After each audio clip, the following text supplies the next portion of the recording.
Hasta ahora vimos conceptualmente cómo funcionaba el perceptrón multicapa entrenado con retropropagación del error. Ahora vamos a ver las operaciones involucradas en detalle. Podemos especificar que vamos a tener L capas y un vector S con la cantidad de unidades por capa. Vamos a tener una tupla W con los pesos que va a tener L elementos, en donde el primer elemento va a ser vacío porque los índices comienzan en 0 y esto nos va a servir para mantener la consistencia con la notación. El resto de los pesos también van a tener una fila extra para los valores umbral. En este caso, por ejemplo, vamos a tener 3 capas, es decir, L igual a 3, con 4 unidades en la entrada, 5 en la capa oculta y 3 en la salida. En el diagrama vamos a representar los valores de activación en vectores acotados entre -1 y 1 con valores en la escala de grises, y para las matrices de peso vamos a usar colores. Como los vectores de activación están acotados entre -1 y 1, los valores en 0 se van a ver en gris y las unidades umbral que están en -1 se van a ver en blanco. También vamos a tener unos vectores auxiliares que vamos a usar para distintas operaciones y el vector z con los valores objetivo también acotados entre -1 y 1. Para calcular los niveles de activación de todas las capas vamos a usar la función activation y vamos a ir viendo paso a paso el efecto de cada operación. Empezamos inicializando la tupla I para los valores de activación de todas las capas con vectores en 0 que van a tener una dimensión extra para la unidad umbral menos en la capa de salida.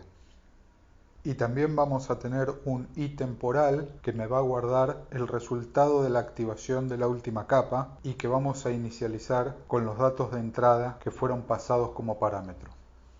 Como los índices comienzan en 0, es decir, mi capa de entrada va a ser I0, vamos a iterar desde 1 hasta L-1.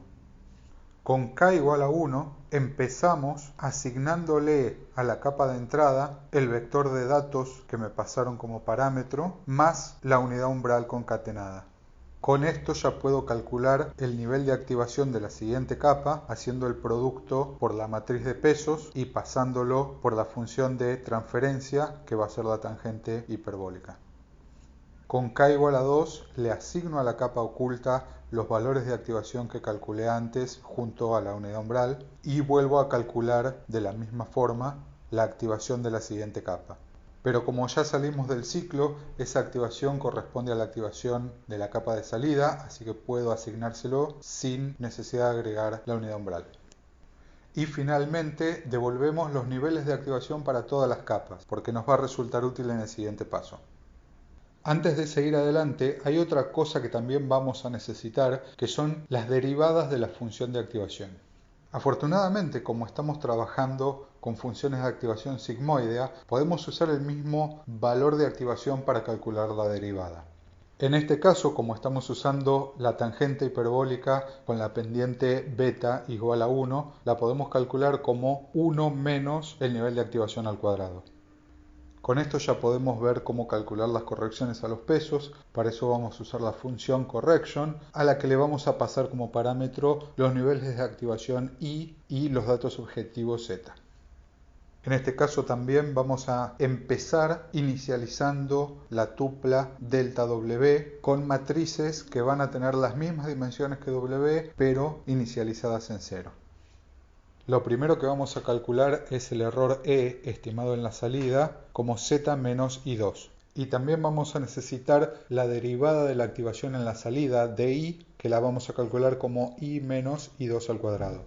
Y con esto calculamos los delta de la salida de 2 como el producto por elemento de estos dos vectores.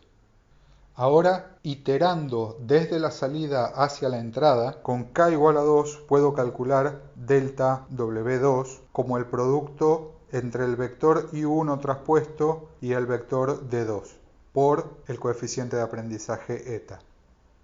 Después retropropago el error multiplicando el vector D2 por la matriz W2 traspuesta, calculo las derivadas de la activación para la capa 1, y los deltas de la capa anterior, de 1, como el producto entre estos dos vectores pero sacando el valor extra que me quedó correspondiente a la unidad umbral. Y para k igual a 1, calculo delta W1 de la misma forma, ya que acabo de calcular el D1, y hago las operaciones restantes, aunque no las voy a necesitar porque ya estoy en la entrada.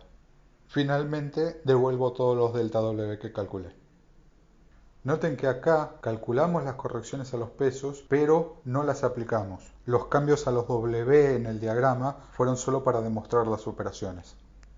Para aplicar los cambios a los pesos efectivamente y estimar los errores, vamos a usar dos funciones adicionales, adaptation y estimation, que van a ser unas operaciones sencillas cada una y puede parecer innecesario tenerlo como funciones aparte, pero nos va a resultar útil tenerlo como funciones separadas para mantener más clara la implementación del entrenamiento.